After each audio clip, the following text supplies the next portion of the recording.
Assalamualaikum warahmatullahi wabarakatuh. Perkenalkan, kami dari kelompok 6 akan membahas implementasi dan optimalisasi layanan bisnis digital yang beranggotakan yang pertama Alif Irfiano, yang kedua Rizky Ali Nurdin, yang ketiga Arif Nabil Makarim, yang keempat Muhammad Zaki, yang kelima Nova Rolani, yang keenam Santi Rahayu, yang ketujuh Muhammad Abdul Habib Ali, dan yang terakhir Bagas Olisman. Baiklah, materi pertama akan disampaikan oleh Alif Irfiano. Kepada Alif, disilahkan. Alternatif akuisisi sistem bisnis digital. Metode akuisisi menentukan apakah sistem dibeli langsung atau dikembangkan dari awal. Alternatif dasar untuk metode akuisisi pada bisnis digital serupa dengan sistem informasi bisnis tradisional, yaitu yang pertama bespoke development, yaitu pengembangan sistem yang dipesan lebih dahulu. Kedua ada off the shelf, yaitu membeli sistem standar dari vendor. Yang ketiga, host software as a service atau SaaS solution, yaitu sistem yang dibeli lalu dikelola oleh pihak ketiga. Yang keempat, tailored development, yaitu pengembangan sistem yang disesuaikan. Kemudian kriteria utama yang digunakan untuk memilih alternatif, yakni yang pertama aspek fungsionalitas, yang kedua kemudahan penggunaan, yang ketiga kinerja, yang keempat skalabilitas, yang kelima kompatibilitas, yang keenam ekstensibilitas, yang ketujuh stabilitas atau keandalan, 8 keamanan, dan ke-9 dukungan. Mengelola konten web. Manajer perlu menyadari beberapa aspek pengelolaan konten melalui sistem manajemen konten. Yang pertama, kepatuhan terhadap standar. Penggunaan standar web memengaruhi kualitas layanan dan tingkat aksesibilitas situs. Yang kedua, dukungan lintas browser. Bergantung pada standar yang digunakan dan bagaimana penerapannya, situs mungkin terlihat berbeda di browser dan berbeda karena mereka mungkin menafsirkan beberapa standar secara berbeda. Sebelum pengimplementasian, daftar browser dan versi harus ditargetkan dan kemudian diuji menggunakan alat seperti browser source. Yang ketiga, penggunaan style sheet untuk platform yang berbeda. Manajer perlu memeriksa dengan desainer bahwa CSS akan dirancang agar fleksibel untuk membuat perubahan kecil pada presentasi, misalnya dalam kasus rebranding, dan mendukung platform yang berbeda seperti akses seluler atau hasil cetak. Yang keempat, dukungan aksesibilitas. Tingkat dukungan aksesibilitas yang disediakan meliputi level A, A2, dan A3 harus ditentukan sebelum implementasi dan kemudian divalidasi sebagai bagian dari implementasi. Yang kelima, dukungan Search Engine Optimization atau SEO. Teknik pengoptimalan pada halaman yang berbeda penting untuk menunjukkan konteks halaman kepada algoritma mesin pencari. Yang keenam, validasi formulir. Formulir adalah halaman penting dalam situs karena mereka menciptakan nilai dari kunjungan melalui prospek. Kerangka kerja aplikasi web dan server aplikasi. Kerangka kerja aplikasi web memberikan landasan untuk membantu situs web dan layanan web interaktif yang dinamis. Mereka menggunakan konvensi pemrograman standar atau antarmuka pemrograman aplikasi atau API yang dikombinasikan dengan penyimpanan data untuk mencapai tugas yang berbeda. Fungsi-fungsi dalam kerangka aplikasi web dijalankan oleh server aplikasi web yang merupakan proses perangkat lunak yang berjalan di server yang menerima dan menindaklanjuti permintaan melalui perangkat lunak server web utama, misalnya Apache atau Microsoft Information Server.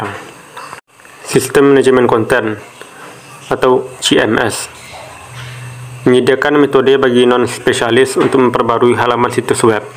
Ini adalah metode penerbitan konten yang efisien karena fasilitas dapat disediakan untuk semua orang di seluruh perusahaan.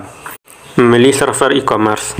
Server e-commerce menyediakan banyak kemampuan manajemen konten, tetapi berfokus pada kebutuhan mempromosikan informasi produk dan mendukung proses pembelian. Fasilitas dasar tampilan konten produk dalam kategori yang berbeda akan serupa, sehingga banyak persyaratan terpenting akan terkait dengan integrasi dengan sistem internal dan eksternal lainnya. Terima kasih kepada Saudara Alif. Materi selanjutnya akan disampaikan oleh Muhammad Zaki. Kepada Muhammad Zaki, disilahkan. Baiklah, saya akan melanjutkan materi presentasi berikutnya, yaitu terkait proses pengujian dan lingkungan pengujian. Yang pertama itu ada proses pengujian. Proses pengujian terstruktur diperlukan untuk mengidentifikasi dan memecahkan masalah sebanyak mungkin sebelum sistem dirilis ke pengguna. Pengujian ini dilakukan secara terstruktur dengan menggunakan spesifikasi pengujian yang merupakan spesifikasi pengujian secara menyeluruh pada semua modul sistem. Pengujian di lingkungan web memerlukan batasan baru. Sayangnya daftar batasannya panjang dan terkadang diabaikan, hingga menimbulkan bencana atau permasalahan. Jika ada 1000 calon pengguna situs e-niaga, semua batasan berikut pada desain mungkin mengecualikan proporsi berikut. Berikut merupakan batasan pengujian di lingkungan web. Yang pertama ada kecepatan akses. Semua orang pernah menggunakan situs dengan grafik besar yang membutuhkan waktu beberapa menit untuk mengunduh. Desainer yang baik akan mengoptimalkan grafik untuk kecepatan dan kemudian menguji menggunakan modem lambat di seluruh saluran telepon. Yang kedua, resolusi layar. Merancang untuk resolusi layar yang berbeda diperlukan karena beberapa pengguna dengan laptop mungkin beroperasi pada resolusi rendah seperti 640 x 480 piksel, sebagian besar pada 800 x 600 piksel, dan beberapa pada resolusi lebih tinggi yaitu sebesar 1064 x 768 piksel atau lebih besar. Yang ketiga, jumlah warna. Beberapa pengguna mungkin memiliki monitor yang mampu menampilkan 16 juta warna yang memberikan fotorealisme, sementara yang lain mungkin hanya mengatur PC untuk menampilkan 256 warna. Yang keempat, mengubah ukuran font. Memilih font besar di beberapa situs menyebabkan tumpang tindih yang tidak enak untuk dipandang. Elemen desain yang berbeda tergantung pada jenis browser web yang digunakan. Yang pertama, browser yang berbeda dan versi browser yang berbeda mungkin menampilkan gambar atau teks yang sedikit berbeda atau memproses JavaScript secara berbeda. Jadi penting untuk menguji pada berbagai platform. Kedua, plugin. Seperti Macromedia Flash dan Shockwave, jika sebuah situs memerlukan plugin, maka bisnis akan mengurangi pemirsanya dengan jumlah orang yang tidak dapat atau tidak siap mengunduh plugin. Di sini terdapat tujuan utama dari proses pengujian. Yang pertama yaitu untuk memeriksa ketidaksesuaian dengan kebutuhan bisnis dan pengguna. Yang kedua, untuk mengidentifikasi kesalahan. Lingkungan pengujian. Lingkungan pengujian dilakukan dengan memisahkan perangkat lunak dan perangkat keras yang digunakan untuk menguji sistem. Pada fase implementasi, lingkungan pengujian khusus dapat diatur yang mensimulasikan lingkungan operasi akhir untuk sistem. Lingkungan pengujian ini akan digunakan untuk pelatihan dan pengujian pengguna awal untuk pengujian sistem. Berikut merupakan beberapa metode implementasi yang berbeda dalam lingkungan pengujian. Yang pertama itu ada metode pemisah langsung, yaitu metode yang langsung dari sistem lama ke sistem baru dalam satu tanggal. Keuntungan dari metode ini yaitu dilakukan dengan cepat dan biaya yang rendah. Sedangkan kerugiannya adalah berisiko tinggi, gangguan besar jika terjadi kesalahan serius pada sistem. Yang kedua, metode paralel. Sistem lama dan sistem baru berjalan berdampingan selama satu periode. Keuntungan dari metode ini yaitu risiko lebih rendah daripada cutover langsung. Sedangkan kerugiannya adalah biaya yang dibutuhkan lebih tinggi daripada pemotongan segera. Yang ketiga ada metode implementasi bertahap. Pada metode ini berbeda mode sistem diperkenalkan secara berurutan. Keuntungannya yaitu kompromi yang lebih baik antara mode 1 dan 2. Sedangkan kerugiannya adalah sulit untuk dicapai secara teknis karena saling ketergantungan antar modul. Yang keempat ada metode sistem percontohan, yaitu metode yang terjadi sebelum penyebaran luas. Keuntungan dari metode ini yaitu penting untuk peluncuran multinasional atau nasional. Sedangkan kerugian dari metode ini adalah harus digunakan dalam kombinasi dengan metode lain. Dan terakhir ada metode beta abadi, Metode ini digunakan oleh penyedia layanan sesuai permintaan seperti mesin telusur untuk memperkenalkan fungsionalitas baru sebuah modul. Kerugian dari metode ini yaitu kesalahan yang tidak dapat teridentifikasi dalam pengujian yang dapat mempengaruhi banyak pengguna, tetapi dapat diperbarui ke pengguna dengan cepat. Sekian materi dari saya. Materi selanjutnya saya kembalikan kepada moderator. Terima kasih kepada Muhammad Zaki yang telah menyampaikan materinya. Materi selanjutnya akan disampaikan oleh Arif Nabil Makarim. Kepada Arif, kami persilahkan. Selanjutnya itu pergantian, merupakan istilah yang digunakan untuk menggambarkan perpindahan dari sistem informasi lama ke sistem informasi baru. Sangat penting untuk sistem bisnis digital mission kritikal, di mana kesalahan dalam manajemen pergantian akan mengakibatkan pengalaman pelanggan yang negatif atau gangguan pada rantai pasokan. Dua pilihan dasar saat memperkenalkan sistem e-commerce sisi jual baru. Yang pertama yaitu perusahaan dapat sepenuhnya menguji sistem dalam lingkungan yang terkendali sebelum diluncurkan, dan dengan demikian meminimalkan risiko probabilitas yang merugikan karena masalah dengan situs. Yang kedua yaitu perusahaan dapat melakukan apa yang dikenal sebagai peluncuran awal. Di sini setelah pengujian awal, situs akan diuji di lingkungan hidup di mana pelanggan dapat menggunakannya. Selanjutnya itu pembuatan database dan migrasi data. Aspek terakhir dari pergantian yang harus disebutkan dan sering diremehkan adalah migrasi data. Untuk sistem e-commerce, untuk bank misalnya, ini akan melibatkan cincin transfer atau mengekspor data pelanggan yang sudah ada dan mengimpornya kembali ke sistem baru. Ini terkadang juga disebut sebagai mengisi database. Alternatifnya, lapisan middleware dapat diatur sedemikian rupa sehingga sistem baru mengakses pelanggan dari database data lama yang asli. Sebelum migrasi terjadi, anggota tim pengembang yang dikenal sebagai administrator database juga diperlukan untuk membuat database e-commerce. Ini dapat memakan waktu karena melibatkan yang pertama, membuat tabel yang berbeda dengan memasukkan definisi bidang yang muncul dari pemodelan data. Yang kedua, membuat peran pengguna yang berbeda seperti hak keamanan atau hak akses mereka. Ini perlu dibuat untuk pengguna internal dan eksternal. Yang ketiga, membuat prosedur dan pemicu tersimpan yang merupakan pengkodean sisi server yang efektif untuk menerapkan aturan bisnis. Dan yang terakhir yaitu mengoptimalkan kinerja database. Selanjutnya itu perencanaan penyebaran, merupakan jadwal yang menentukan semua tugas yang perlu terjadi agar pergantian berhasil terjadi. Rencana penyebaran diperlukan untuk menempatkan infrastruktur perangkat keras dan perangkat lunak tepat waktu untuk pengujian penerimaan pengguna. Ini bukan tugas sepele karena seringkali berbagai peralatan akan dibutuhkan dari berbagai produsen.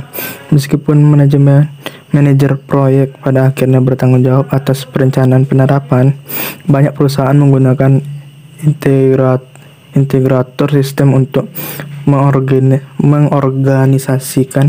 mengordinasikan aktivitas ini, khususnya jika ada peluncuran nasional. Terima kasih kepada Saudara Arif Nabil Makarim. Materi selanjutnya akan disampaikan oleh Nova Rolani dan Santi Rahayu. Kepada mereka berdua disilahkan. Terima kasih kepada moderator. Selanjutnya saya akan memaparkan mengenai mengelola strategi pemasaran konten. Yang pertama, ada penulisan berkualitas dan menarik. Konten yang berkualitas adalah konten yang mudah dibaca atau readable karena sangat penting untuk teks, desain yang bagus, dan tulisan yang baik terkait di dalamnya. Dari perspektif desain, konten yang terbaca berarti tidak berat bagi mata. Jadi memperhatikan faktor seperti ukuran tulisan, warna teks, dan latar belakang. Yang kedua, ada kalender editor, merupakan kalender yang mengatur setiap jadwal yang berhubungan dengan pembuatan konten. Tidak hanya jadwal tayang, HubSpot menyebut kalender ini merupakan alur kerja visual yang membantu tim konten marketing menjadwalkan pekerjaan mereka. mulai dari jadwal harian, mingguan, hingga bulanan. Kalender ini dapat membantu melacak jenis konten, platform yang digunakan, pembuat konten, dan yang paling penting, tanggal tayang konten. Kalender ini efektif mencakup hal-hal berikut. Yang pertama, daftar konten yang harus dipublikasi berdasarkan strategi konten. 2. Daftar anggota tim yang bertanggung jawab untuk membuat dan menerbitkan konten. 3. Jadwal pembuatan dan tayang konten. 4. Call to action yang digunakan. 5. Daftar platform yang digunakan. Selanjutnya 3. Berinvestasi dalam perangkat lunak untuk memfasilitasi proses. 4. Berinvestasi dalam riset pelanggan untuk menentukan konten yang akan dipilih oleh audiens yang berbeda-beda. 5. Pelacakan yang cermat terhadap konten mana yang menarik dan efektif untuk CEO. 6. Perilaku. Apa saja tujuan dari komunikasi dengan pelanggan? Lalu, apa yang mereka inginkan setelah melihat konten? 7. Strategi upaya pemasaran konten yang menjadi integral dari keseluruhan bisnis dengan memuaskan konsumen dan memperoleh keuntungan. 8. Menargetkan konten dengan tepat sehingga benar-benar relevan. Selanjutnya ada frekuensi dan cakupan pembaruan konten dan situs. Frekuensi dan cakupan pembaruan situs akan bervariasi untuk berbagai jenis konten dan layanan. Saat sistem e-niaga aktif, pembaruan konten dan layanan akan diperlukan. Jenis konten yang berbeda perlu diperbarui pada frekuensi yang berbeda, dan pendekatan yang berbeda akan diperlukan untuk masing-masingnya. Sangat penting bahwa informasi produk dan layanan selalu diperbarui, terutama untuk situs transaksional, di mana harga dan ketersediaan selalu berubah. Pada gambar 12.3 ini menunjukkan pendekatan yang kami gunakan untuk mendukung berbagai konten di jejaring sosial, terutama untuk meminimalkan sumber daya yang dibutuhkan, bertujuan untuk menerbitkan 2 hingga 3 postingan setiap hari sebagai target, menyeimbangkan saran dan pembaruan tentang perkembangan utama dalam pemasaran digital. Umpan balik dari penggunaan dan analitik akan mengungkap berbagai jenis kesalahan dan ide di seluruh situs web. Sistem permintaan perubahan diperlukan untuk memprioritaskan dan mengelola, sehingga masalah dengan prioritas tertinggi akan diperbaiki terlebih dahulu. Misalnya, dengan masalah ringan, seperti kesalahan ejaan dalam perangkat lunak akan terlalu mahal untuk memperbarui dan mendistribusikan kembali perangkat lunak tersebut. Dengan adanya situs e-commerce, kesalahan ejaan meskipun sepele dapat segera diperbarui dengan memperbaiki di halaman web, atau di basis data, atau juga di sistem manajemen konten, tempat penyimpanannya. Memang, masalah kecil perlu diperbaiki karena mengurangi kredibilitas situs. Terima kasih. Baik, selanjutnya adalah proses pemeliharaan dan tanggung jawab. Yang pertama yaitu ada proses perubahan konten rutin. Nah, proses perubahan konten rutin ini merupakan tahapan utama yang terlibat dalam menghasilkan halaman web yang diperbarui, yaitu dengan cara mendesainnya, menulisnya, mengujinya, dan menerbitkannya. Nah, tentunya kita sebagai seorang pengusaha seharusnya memperbarui apa yang ada di website tersebut agar para konsumen itu dapat tertarik untuk membeli produk yang ada di perusahaan kita. Yang kedua yaitu frekuensi pembaruan konten. Nah, jadi informasi di dalam website perlu diperbarui. Prosedur pemicu harus dikembangkan sedemikian rupa sehingga ketika perubahan harga, perubahan spesifikasi produk dapat terlihat di situs website. Tentunya pelanggan juga mengharapkan informasi baru untuk diposting langsung ke situs website tersebut. Bahkan pelanggan itu tentunya mengharapkan pembaruan kontennya itu secara terus-menerus agar mereka itu dapat mengupdate produk-produk yang akan mereka beli. Yang ketiga yaitu proses untuk perubahan besar. Nah, untuk perubahan besar pada situs website seperti mengubah struktur menu, menambah bagian konten baru, atau mengubah layanan untuk pengguna diperlukan proses yang berbeda. Perubahan tersebut akan melibatkan investasi yang lebih besar dan dana yang terbatas, sehingga prioritas harus disepakati. Pendekatan yang biasanya digunakan adalah membentuk komite pengarah untuk meratifikasi perubahan yang diusulkan. Keputusan seperti itu biasanya membutuhkan kursi independen seperti manajer e-commerce atau manajer pemasaran untuk membuat keputusan akhir. Komite tersebut biasanya akan memiliki serangkaian tanggung jawab seperti menentukan proses pembaruan yang disepakati dan tanggung jawab untuk berbagai jenis perubahan.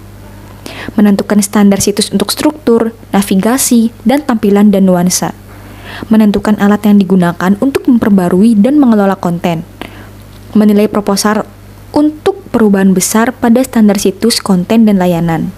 Yang keempat yaitu inisiatif untuk menjaga konten tetap segar. Nah, tentunya sebagai perusahaan harus terus mengupdate konten terkini karena hal ini merupakan hal yang sangat penting. Karena apa? Ketika konten di website tersebut itu akan terus terupdate, maka konsumen itu akan merasa bahwa produk tersebut ini merupakan produk baru nih, atau kontennya itu tidak membosankan. Dan tentunya para konsumen itu akan mengunjungi website kita dan tidak merasa bosan. Dan pelanggan tersebut akan melakukan pembelian dan menjadi pelanggan yang loyal. Yang terakhir yaitu ada mengelola konten untuk situs global. Nah, untuk mengelola situs global ini ada beberapa hal yang harus diperhatikan, yaitu ada platform teknologi, arsitektur sistem, dan proses atau standar.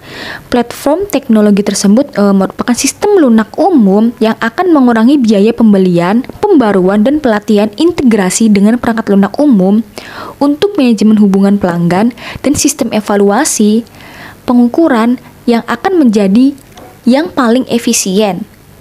Sedangkan arsitektur sistem merupakan arsitektur yang konsisten untuk menghindari reinventing the wheel di setiap negara dan akan memungkinkan staf, mitra, dan pelanggan yang perlu mengakses di berbagai negara untuk segera mengetahuinya. Jadi arsitektur ini tuh kayak kecepatan internet gitu teman-teman. Nah, jadi dengan adanya arsitektur sistem yang udah terstruktur ini, maka website tersebut itu dapat dijangkau oleh berbagai orang. Dan yang terakhir yaitu ada proses atau standar.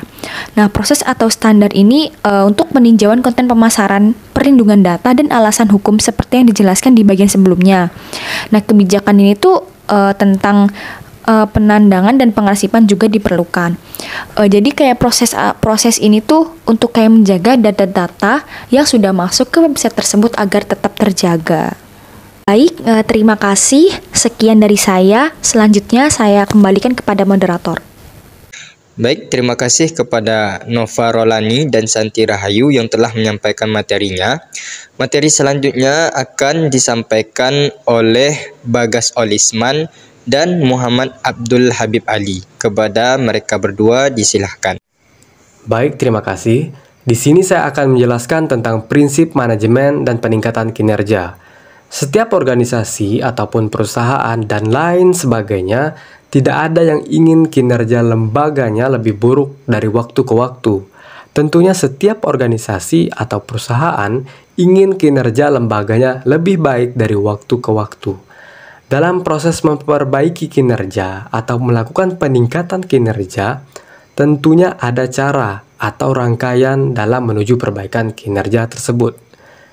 Sistem manajemen kinerja secara sederhananya merupakan rangkaian ataupun proses atau cara atau suatu sistem untuk memantau dan meningkatkan kinerja organisasi. Seperti yang saya jelaskan sebelumnya, dalam mencapai peningkatan kinerja atau dalam proses perbaikan kinerja tentu ada cara, ada proses untuk mencapai hal tersebut yang disebut dengan sistem manajemen kinerja. Mungkin itu pemahaman secara garis besarnya atau secara umumnya. Selanjutnya ada 3 elemen kunci dari sistem peningkatan kinerja pada e-commerce. Kenapa e-commerce? Secara umum, elemen kunci dari sistem peningkatan kinerja ini tidak jauh berbeda, baik itu di perusahaan, atau organisasi, atau lembaga lainnya. Dalam konteks e-commerce, ada 3 elemen kunci. Yang pertama, proses peningkatan, kemudian yang kedua ada kerangka pengukuran yang menentukan kelompok matriks pemasaran internet yang relevan, kemudian ada penilaian kesesuaian alat dan teknik untuk mengumpulkan, menganalisis, menyebarluaskan, dan menindaklanjuti hasil. Maksud dari keempat komponen tersebut adalah pemrosesan data dalam konteks peningkatan kinerja e-commerce. Nah, dalam hal perbaikan kinerja e-commerce, tentu data yang akan disesuaikan dengan output yang diminta ataupun output yang diinginkan. Selanjutnya ada pengukuran kinerja.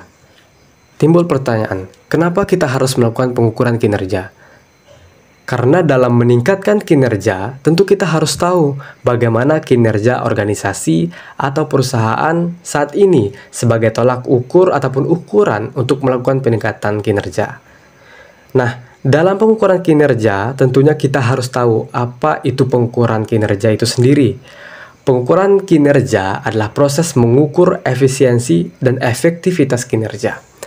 Dalam mengukur kinerja, kita dapat menggunakan indikator atau dapat diukur melalui efektivitas dan efisien. Perlu dipahami, efisiensi merupakan penggunaan sumber daya secara hemat. Hemat di sini diartikan penggunaan sumber daya secukupnya, bukan berarti menggunakan sumber daya sedikit mungkin. Hemat dalam artian tidak mengganggu efektivitas. Selanjutnya adalah beberapa hambatan melakukan pengukuran kinerja. Setidaknya, masalah yang sering muncul dalam pengukuran kinerja yang pertama adalah masalah sumber daya. Sumber daya ini seperti kurangnya waktu yang diperlukan untuk melakukan pengukuran kinerja, kemudian teknologi dan sistem yang terintegrasi yang cukup kurang. Karena terkadang dalam sebuah organisasi, motivasi dari staf yang kurang untuk melakukan kinerja merupakan ataupun dapat menjadi suatu masalah ataupun hambatan. Dalam perusahaan besar juga jumlah karyawan yang begitu banyak dengan kurangnya teknologi dan sistem integrasi akan menjadi masalah ataupun menjadi hambatan juga karena menyulitkan proses pengukuran kinerja. Selanjutnya adalah masalah data. Kelebihan data ataupun kualitas data yang buruk serta terbatasnya data untuk menjadi pembanding akan menjadi hambatan juga dalam pengukuran kinerja. Mengapa demikian? Karena hal tersebut juga akan menyulitkan pengukuran kinerja. Dalam melakukan peningkatan kinerja ataupun perbaikan kinerja, kita harus tahu pada tingkat mana kinerja tersebut dapat dikatakan meningkat atau menjadi lebih baik. Tentu untuk mengetahui hal tersebut harus ada data yang menjadi pembandingnya. Selanjutnya ada 4 tahapan kunci dalam proses pengukuran. Tahap pertama ada yang disebut dengan tahap penetapan tujuan, di mana tujuan dari sistem pengukuran ditentukan. Yang kedua ada tahapan yang disebut dengan pengukuran kinerja. Pada tahap ini akan melibatkan pengumpulan data. Kemudian yang ketiga ada yang disebut dengan tahap diagnosis kinerja, yakni memahami alasan. Kemudian yang keempat atau yang terakhir ada tahap korektif. Mungkin sekian penjelasan materi dari saya. Terima kasih, dikembalikan. Menentukan kerangka kerja metrik kinerja. Pengukuran untuk menilai keefektifan pemasaran internet dapat dianggap menjawab 4 pertanyaan. Di antaranya yaitu yang pertama, apakah tujuan perusahaan yang diidentifikasi dalam strategi pemasaran internet terpenuhi? Yang kedua yaitu apakah tujuan pemasaran didefinisikan dalam strategi dan rencana pemasaran internet tercapai? Yang ketiga yaitu apakah tujuan komunikasi pemasaran diidentifikasi dalam rencana pemasaran internet tercapai? Yang keempat, seberapa efisien berbagai teknik promosi yang digunakan untuk menarik pengunjung situs.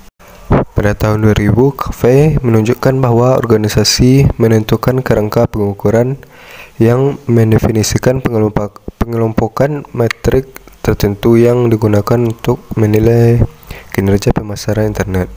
Cafe menyarankan bahwa kerangka pengukuran yang sesuai akan memenuhi kriteria 5 kategori diagnostik untuk pengukuran e-marketing dari kerangka yang disajikan oleh Cafe. Yang pertama itu kontribusi bisnis, pendapatan online, langsung atau tidak langsung, penetrasi kategori, biaya, dan profitabilitas.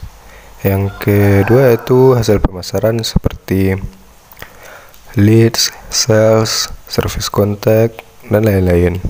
Yang ketiga yaitu kepuasan pelanggan.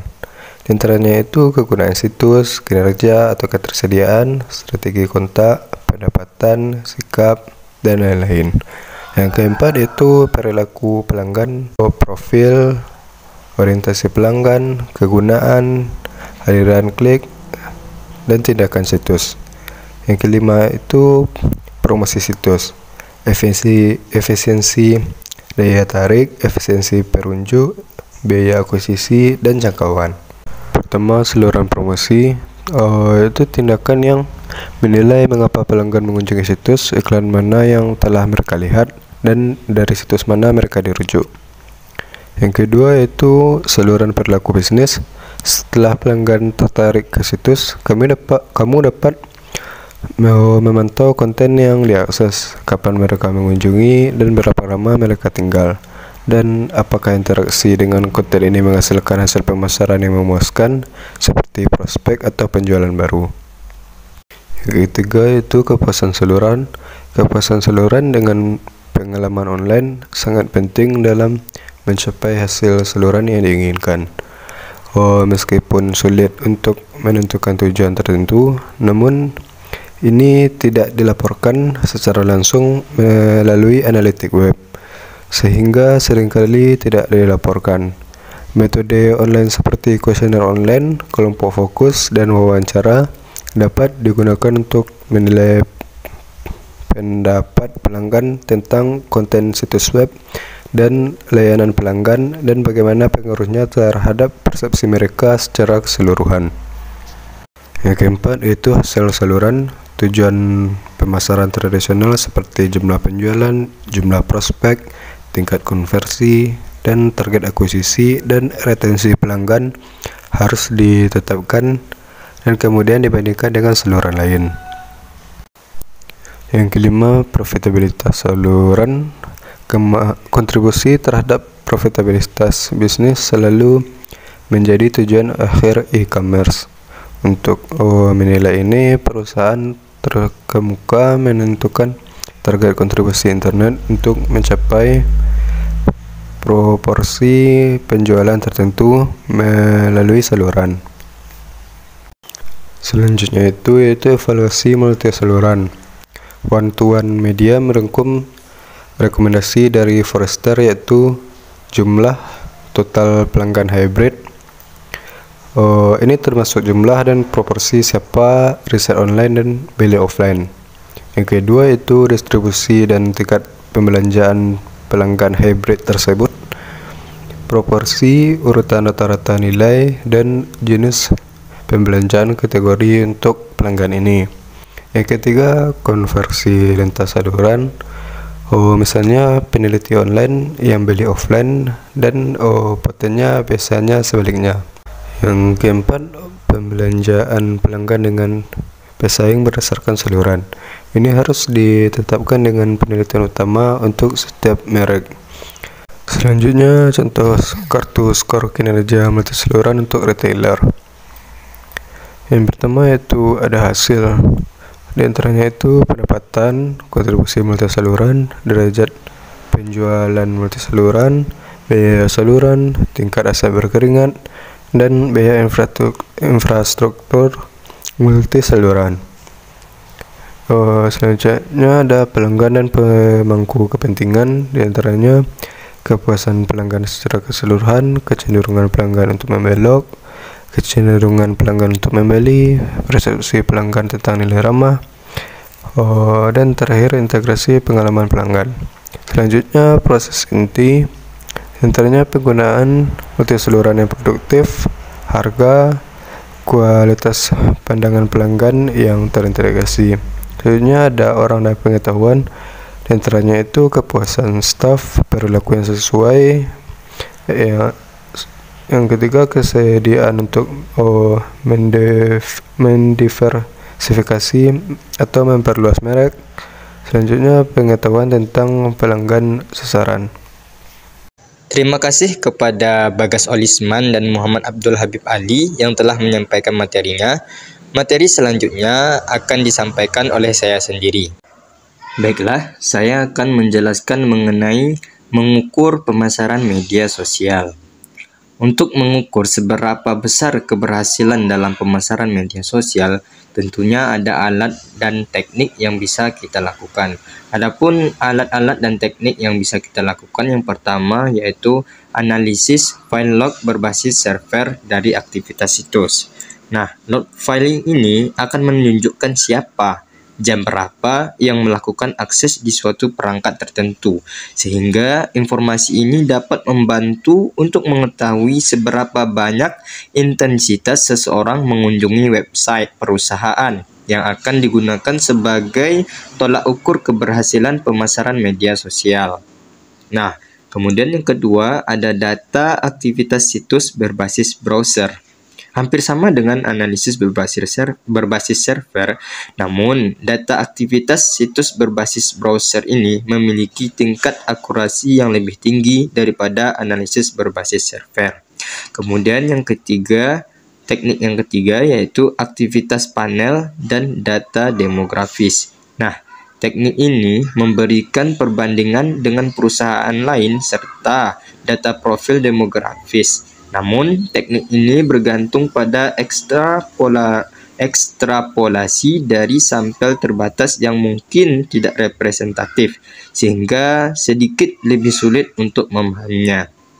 Kemudian, teknik berikutnya yaitu data hasil. Nah, misalnya pertanyaan, email, layanan pelanggan. Teknik ini dapat merekam hasil pemasaran.